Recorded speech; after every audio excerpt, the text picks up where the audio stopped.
ಎಲ್ಲರಿಗೆ ನಮಸ್ಕಾರ. ಕನ್ನಡ ಲೈಫ್ ಸ್ಟೋರಿನಿಂದ ಪ್ರತಿಯೊಬ್ಬರಿಗೆ ತುಂಬ ಧನ್ಯವಾದಗಳು. ಈ ಸ್ಟೋರಿ ಏನು ಅಂದರೆ, ಕೆಲವೊಬ್ಬರು ಅದೃಷ್ಟ ಅಂತಾರಲ್ಲ, ಅದೃಷ್ಟ ನನ್ನ ಲೈಫಿನಲ್ಲಿ ಇಲ್ಲ. ನಾನು ಏನು ಮಾಡಿದ್ರು ಕೂಡ ನಾನು ಸಕ್ಸಸ್ ಆಗ್ತಾ ಇಲ್ಲ. ಅದರ ಬಗ್ಗೆ ಟಾಪಿಕ್ ಇದು ಮಾತಾಡೋಣ. ಕೆಲವೊಬ್ಬರು ಎಷ್ಟೇ ಕಷ್ಟ ಬೀಳಿದ್ರು ಕೂಡ ಅವ್ರು ಸಕ್ಸಸ್ ಆಗುತ್ತಾ ಇಲ್ಲ. ಕೆಲವೊಂದು ಸಾರಿ ಫೇಲ್ ಆಗಿದಾಗ ನೆಗೆಟಿವ್ ಥಿಂಗ್ಸ್ ಬರುತ್ತವೆ. ನನ್ನ ನನ್ನ ಲೈಫ್‌ನಲ್ಲಿ ನಾನು ಸಕ್ಸಸ್ ಕಾರಣಗಳು ಇಲ್ಲ, ಲಕ್ಷಣಗಳು ಇಲ್ಲ. ನನಗೆ ಅದೃಷ್ಟ ಇಲ್ಲ. ನನ್ನ ದೇವರು ನನಗೆ ಸಪೋರ್ಟ್ ಮಾಡ್ತಾ ಇಲ್ಲ.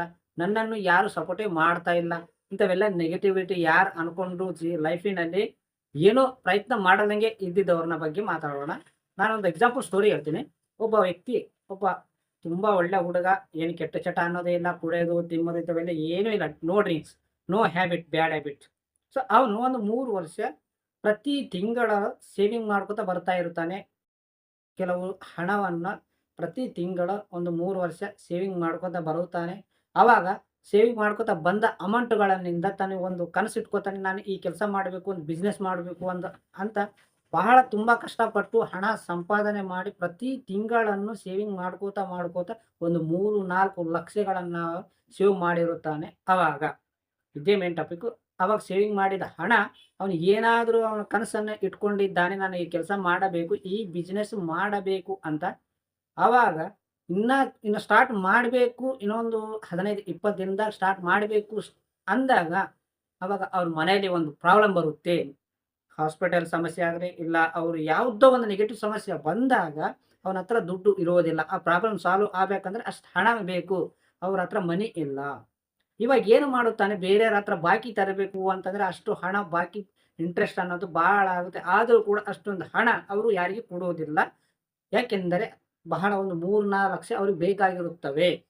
ಇವಾಗ ಏನು ಮಾಡೋದು ಆ ಹುಡುಗ? ಎಷ್ಟೇ ಕಷ್ಟಪಟ್ಟು 3 ವರ್ಷ ಸೇವಿಂಗ್ ಮಾಡ್ಕೋತಾ ಬಂದ ಹಣಗಳನ್ನ ಅವು ಯೂಸ್ ಮಾಡ್ಕೊಳ್ಳೇಬೇಕಾಗುತ್ತೆ. ಬೇರೆ ಹತ್ರ ಬಾಕಿ ಯಾರು ಕೊಡ್ತಾ ಇಲ್ಲ. ಅವಾಗ ಸೇವಿಂಗ್ ಮಾಡ್ಕೊಂಡ ಹಣವನ್ನ ಅವರು ಏನಾದರೂ ಸಮಸ್ಯೆ ಬಂದಿದೆ ನೋಡು, ಆ ಹಣವನ್ನು ಖರ್ಚು ಮಾಡಿ ಆ ಸಮಸ್ಯೆ ಪರಿಹಾರ ಮಾಡ್ಕೋತಾನೆ. ಇವಾಗ ಅವನ ಕನಸನ್ನು ನೆರವೇರಿಲ್ಲ. ಫೇಲ್ ಆಯ್ತು ಅವನ ಕನಸು. ಇವಾಗ ಅವನ ಕನಸು ಫೇಲ್ ಆಗಿದೆ ಅಂತ ಆದ್ರೂ ಕೂಡ ಅವನು ನೆಗೆಟಿವಿಟಿ ಥಿಂಕ್ ಮಾಡಲ್ದೇನೆ, ಹೋದ್ರು ಹೋಗಲಿ, ನನ್ನ ಫ್ಯಾಮಿಲಿ ಸರಿಯಾಗಿತ್ತಲ್ಲ, ಆ ಸಮಸ್ಯೆ ಕ್ಲಿಯರ್ ಆಯ್ತಲ್ಲ ಅಂತ ಪಾಸಿಟಿವ್ ಥಿಂಕ್ ಮಾಡಿ ಇನ್ನ 3 ವರ್ಷದಲ್ಲಿ ಇನ್ನ ಸಂಪಾದನೆ ಮಾಡುತ್ತಾನೆ. ಪ್ರತಿ ತಿಂಗಳ ಮತ್ತೆ ಸೇವಿಂಗ್ ಮಾಡ್ಕೊತ ಬಂದಿರುತ್ತಾನೆ. ಆ ಟೈಮಿನ ಮತ್ತೊಂದು 3 ವರ್ಷ ಆಗಿದ ಮೇಲೂ ಕೂಡ 4 ಸಾರಿ ಫೇಲ್ ಆಗುತ್ತೆ. ಇದೇ ತರ ಪ್ರತಿ ವರ್ಷ ಹಣ ಸಂಪಾದನೆ ಮಾಡ್ಕೋತಾ ಸೇವಿಂಗ್ ಮಾಡ್ಕೋತಾ ಬಂದ ಹಣ ಅಮೌಂಟು ಇನ್ನು ಕೆಲವು ದಿನಗಳಲ್ಲಿ ಸ್ಟಾರ್ಟ್ ಮಾಡಬೇಕು ಅಂತ ಅನ್ಕೋತಾನೆ. ಬಟ್ ಅದು ಆ ಟೈಮ್‌ನಲ್ಲಿ ಯಾವುದೋ ಒಂದು ನೆಗೆಟಿವ್ ಸಮಸ್ಯೆ ಬಂದು, ಒಂದು ಹಾಸ್ಪಿಟಲೇ ಆಗಲಿ, ಕೇಸೇ ಆಗಲಿ, ಇಲ್ಲ ಯಾವುದೋ ಒಂದು ಸಮಸ್ಯೆ ಬಂದು ಆ ಹಣ ಖರ್ಚಾಗ್ಬಿಡ್ತಿದ್ದಾವೆ. ಅವನ ಲೈಫಿನಲ್ಲಿ ಏನೋ ಮಾಡಬೇಕು ಅಂದಾಗಲೇ ಆ ಹಣವನ್ನು ಖರ್ಚಾಗ್ತಾ ಇದ್ದಾವೆ. ಇವಾಗ ಹೇಳು, ಇಲ್ಲಿ ಯಾರ್ದು ತಪ್ಪಿದೆ? ಅವ ಕಷ್ಟ ಬೀಳ್ತಾ ಇದ್ದಾನ? ಅವ ಹಣ ಸಂಪಾದನೆ ಮಾಡ್ತಾ ಇದ್ರು ಕೂಡ, ಅವನ ಹತ್ರ ಟ್ಯಾಲೆಂಟ್ ಇದ್ರೂ ಕೂಡ ಪರಿಸ್ಥಿತಿ ಕೆಲವೊಂದು ಸರಿ ಇಲ್ಲ. ಇಲ್ಲಿ ಪ್ರಯತ್ನ ಮಾಡ್ತಾ ಇದ್ದಾನೆ. ಪ್ರಯತ್ನ ಬಹಳ ಮಾಡ್ತಾ ಇದ್ದಾನೆ. ಆದ್ರೂ ಕೂಡ ಮುಂದಕ್ಕೆ ಹೋಗ್ತಾ ಇಲ್ಲ. ಸಕ್ಸಸ್ ಬರುತ್ತಾ ಇಲ್ಲ. ಅನ್ಕೊಂಡಿದ್ದ ಕೆಲಸಗಳನ್ನು ಆಗುತ್ತಿಲ್ಲ ಅಂದಾಗ ಅವನಿಗೊಂದು ನೆಗೆಟಿವ್ ಥಾಟ್ಸ್ ಎಂದೂ ಬಂದೇ ಇಲ್ಲ. ಮನಸ್ಸಿನಲ್ಲಿ ನಾನು ಅದೃಷ್ಟ ಸರಿಯಾಗಿಲ್ಲ, ನನಗೆ ಅದೃಷ್ಟ ಬರ್ತಾ ಇಲ್ಲ, ದೇವರು ಸರಿ ಇಲ್ಲ, ಇಂಥವೆಲ್ಲ ಏನೂ ಮಾತಾಡಲ್ದೇನೆ 4 ಸಾರಿ ಇದೇ ಥರ ಫೇಲ್ ಆಗಿ 5ನೇ ಸಾರಿ ಅದೇ ಥರ ಮಾಡಿ ಅನ್ಕೊಂಡಿದ್ದ ಆ ಒಂದು ಬಿಸ್ನೆಸ್ ಕನಸು ಇಟ್ಕೊಂಡಿದ್ದ ಬಿಸ್ನೆಸ್ ಸ್ಟಾರ್ಟ್ ಮಾಡಿರ್ತಾನೆ. 4 ಸಾರಿ ಫೇಲ್ ಆಗಿ 5ನೇ ಸಾರಿ ಸಕ್ಸಸ್ ಆಗುತ್ತೆ. ಆವಾಗ 4 ಸಾರಿ ಎಷ್ಟು ಹಣಗಳನ್ನು ಸೇವಿಂಗ್ ಮಾಡಿ ಖರ್ಚು ಮಾಡಿದ್ದಾನಲ್ಲೇ, 5ನೇ ಸಾರಿ ಸಕ್ಸಸ್ ಆಗಿ ಅಷ್ಟೊಂದು ಹಣ, ಅದಕ್ಕಿಂತ ಜಾಸ್ತಿನೇ ಹಣ ಸಂಪಾದನೆ ಮಾಡಿರುತ್ತಾನೆ. ಆದರೆ ಯಾವಾಗಲೂ ಕೂಡ ನೆಗೆಟಿವ್ ಥಿಂಕ್ ಮಾಡಿಲ್ಲ.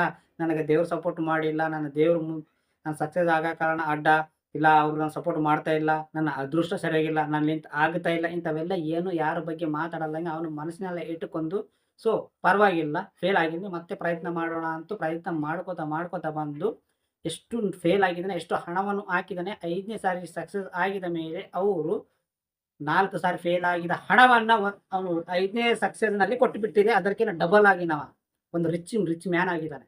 ಇದೊಂದು ಎಕ್ಸಾಂಪಲ್ ಸ್ಟೋರಿ. ನಾನು ಹೇಳೋದೇನಂದ್ರೆ, ಇಲ್ಲಿ ಪ್ರಯತ್ನ ಮಾಡಲ್ದನೆ ಯಾವುದೂ ಬರುವುದಿಲ್ಲ. ಇಲ್ಲಿಯೇ ಸ್ಟಾರ್ಟ್ ಆಗಿದೆ ನಮ್ಮ ಸ್ಟೋರಿ. ಪ್ರಯತ್ನ ಮಾಡಲ್ದನೆ ಯಾವುದೂ ಬರೋದಿಲ್ಲ. ಅಲ್ಲಿ ಆ ಹುಡುಗನನ್ನ ಪರಿಸ್ಥಿತಿ ಮತ್ತೆ ಸಮಸ್ಯೆಗಳು ಬರ್ತಾ ಇದ್ದಾವೆ. ಆದರೂ ಕೂಡ ಅವನ ನೆಗೆಟಿವ್ ಆಗಿ ಥಿಂಕ್ ಮಾಡಿಲ್ಲ. ಎಲ್ಲಿ ಹಿಂದ್ಗಡೆ ಆಗಿಲ್ಲ, ಗಿವ್ ಅಪ್ ಮಾಡಿಲ್ಲ. ಪ್ರತಿ ತಿಂಗಳ ಸೇವಿಂಗ್ ಮಾಡ್ಕೊತಾನೆ ಹೋಗ್ತಾ ಇದ್ದಾನೆ. ಆದರೂ ದೇವ್ರ ಮೇಲೆ ಸಿಟ್ಟು ಬಂದಿಲ್ಲ, ಅವನ ಅದೃಷ್ಟ ಮೇಲೆ ಸಿಟ್ಟು ಬಂದಿಲ್ಲ, ಅವನ ಮೇಲೆ ಅವನು ಸಿಟ್ಟು ಮಾಡ್ಕೊಂಡಿಲ್ಲ, ಮಾಡ್ಕೊತ ಹೋಗಿದ್ದಾನೆ. ಸಕ್ಸಸ್ 5ನೇ ಸಾರಿ ಬಂದಿದೆ. ಆವಾಗ ಕನಸು ನೆರವೇರಿಸು, ಆದರೂ ಕೂಡ ಎಕ್ಸೈಟ್‌ಮೆಂಟ್ ಅಷ್ಟೇ. ನಾನು ಹೇಳೋದು ಸಿಂಪಲ್ ಆಗಿ, ನಾವು ಎಷ್ಟೇ ಪ್ರಯತ್ನ ಮಾಡಬೇಕು ಅಂತ ಎಷ್ಟು ಸಾರಿ ನೀವು ಫೇಲ್ ಆಗಿರ್ತೀರಾ, ಅಷ್ಟು ಸಾರಿ ನೀವು ಪ್ರಯತ್ನ ಮಾಡಲೇಬೇಕು. ಪ್ರಯತ್ನ ಮಾಡಿದೆ ಅಂದಾಗ ಅದು ಆಗೋದಿಲ್ಲ. 1, 2 ಸಾರಿ ನೀವು ಬಿಸ್ನೆಸ್‌ನಲ್ಲಿ ಇಲ್ಲ, ನೀವು ಅನ್ಕೊಂಡಿದ್ದ ಕೆಲಸವನ್ನು ಮಾಡಿಲ್ಲ, ಆಗಿಲ್ಲ ಅಂದಾಗ ನೀವು ಕೆಲವೊಂದು ಸಾರಿ ದೇವ್ರ ಮೇಲೆ ಸಿಟ್ಟಾಗ್ತೀರಾ. ದೇವ್ರು ನನಗೆ ಸಪೋರ್ಟ್ ಮಾಡ್ತಾ ಇಲ್ಲ, ದೇವರೇ ಇಲ್ಲ, ಇಲ್ಲ ನನ್ನ ಅದೃಷ್ಟ ಸರಿಯಾಗಿಲ್ಲ, ನನಗೆ ಅದೃಷ್ಟ ಸಪೋರ್ಟ್ ಮಾಡ್ತಾ ಇಲ್ಲ, ನನ್ನ ಜೀವನದಲ್ಲಿ ನಾನು ಸಕ್ಸಸ್ ಆಗೋ ಲಕ್ಷಣಗಳು ನನ್ನ ಹತ್ರ ಇಲ್ಲ, ನಾನು ಏನು ಮಾಡಿದ್ರು ಕೂಡ ನನಗೆ ಯಾರು ಸಪೋರ್ಟೇ ಮಾಡ್ತಾ ಇಲ್ಲ, ನನ್ನಿಂದ ಆಗೋದಿಲ್ಲ. ಇಂಥವೆಲ್ಲ ಯಾಕೆ ಮಾತಾಡಬೇಕು? ಆ ಹುಡುಗ ಎಷ್ಟು ಕಷ್ಟಪಡ್ತಾ ಇದ್ದಾನೆ, ಇವತ್ತಿಲ್ಲ ನಾಳೆ ಆಗುತ್ತೆ. ಸ್ವಲ್ಪ ಟೈಮ್ ತಗೊಳ್ಳಿ. ಯಾಕೆ ಅಷ್ಟೊಂದು ಪ್ರತಿ ಸಮಸ್ಯೆ ಪ್ರತಿ ಸಾರಿ ಬರೋದಿಲ್ಲ, ಅದಕ್ಕೊಂದು ಟೈಮ್ ಇರುತ್ತೆ. ನೀನು ಅನ್ಕೊಂಡಿದ್ದ ಕೆಲಸ ಆಗೋವರೆಗೂ ಅದು 10 ವರ್ಷ ಆಗಲಿ 20 ವರ್ಷ ಆಗಲಿ ಬಿಡ್ಲಕ್ಕೆ ಹೋಗಬೇಡಿ. ನಾನು ಹೇಳೋದೇನು ಅಂದರೆ, ಪ್ರಯತ್ನ ಮಾಡೋದ್ರಲ್ಲಿ ಯಾವುದೂ ಬರೋದಿಲ್ಲ. ಈ ವರ್ಷ ಫೇಲ್ ಆಗಿದ್ದಾನೆ, ಈ ವರ್ಷ ಆಗಿದ್ದಾನೆ, ಈ ವರ್ಷ ಆಗಿಲ್ಲ ಅಂದ್ರೂ ಪರವಾಗಿಲ್ಲ, ಮುಂದಿನ ವರ್ಷ ಆಗುತ್ತೆ. ಮುಂದಿನ ವರ್ಷ ಆಗಿಲ್ಲ ಅಂದ್ರೂ ಪರವಾಗಿಲ್ಲ, ಇನ್ನು ಮುಂದಿನ ವರ್ಷ ಆಗುತ್ತೆ. ಬಟ್ ಯಾರೋ ಮಾತು ಕೇಳಿ ನೀವು ಕೆಲಸವನ್ನು ಗಿವ್ ಅಪ್ ಮಾಡಬೇಡಿ.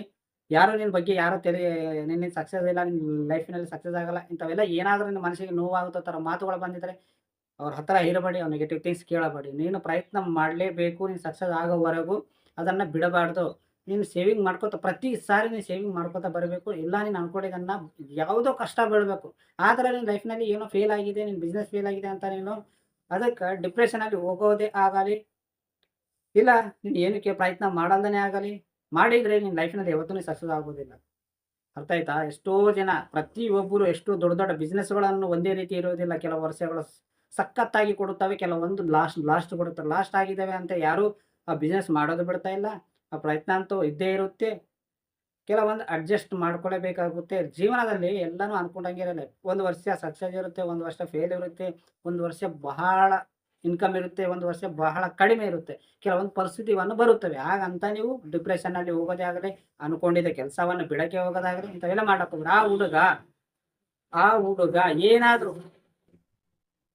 ಹುಡುಗ ಏನಾದರೂ ಒಂದು 4 ಸಾರಿ ಫೇಲ್ ಆಗಿದ್ದಾನೆ ಅಂತ ಬಿಟ್ಟಿದ್ರೆ 5ನೇ ಸಕ್ಸಸ್ ಅನ್ನು ನೋಡ್ತಾ ಇರಲಿಲ್ಲ. ಸೊ ಅದನ್ನೇ ಹೇಳೋದು. ಎಷ್ಟು ನಮ್ಮ ರಿಜೆಕ್ಟ್ ಮಾಡಿದ್ದಿರ್ತವೆ, ಮುಂದೆ ನಮಗೆ ಒಳ್ಳೆ ದಿನಗಳು ಬಂದೇ ಬರುತ್ತವೆ ಅಂತ ವೇಟ್ ಮಾಡಬೇಕು. ತಾಳ್ಮೆ ಶಕ್ತಿ ಇರಬೇಕು. ಇದಿದ್ದರೆ ನಿನ್ನ ಜೀವನದಲ್ಲಿ ಬದಲಾವಣೆಗಳು ಆಗುತ್ತವೆ. ಅರ್ಥ ಆಯ್ತಾ ಫ್ರೆಂಡ್ಸ್? ಯಾವತ್ತೇ ಆಗಲಿ ನೀನು ಫೇಲ್ ಆಗಿದೆ ಅಂತ ನೀನು ಅದನ್ನು ಬಿಟ್ಟು ಬಿಡಬೇಡ. ಪ್ರಯತ್ನ ಮಾಡಲೇಬೇಕು. ಇವತ್ತಿಲ್ಲ ನಾಳೆ ಸಕ್ಸಸ್ ಆಗುತ್ತೆ ಅಂತ ನಂಬಿಕೆ ಇಟ್ಕೊಂಡು ಮಾಡು. ಅರ್ಥ ಆಯ್ತು ಅನ್ಕೋತೀನಿ ಈ ಸ್ಟೋರಿ ನೀವು ಪೂರ್ತಿಯಾಗಿ ಕೇಳಿದ ಪ್ರತಿಯೊಬ್ಬರಿಗೆ ತುಂಬ ಧನ್ಯವಾದಗಳು. Thank you so much.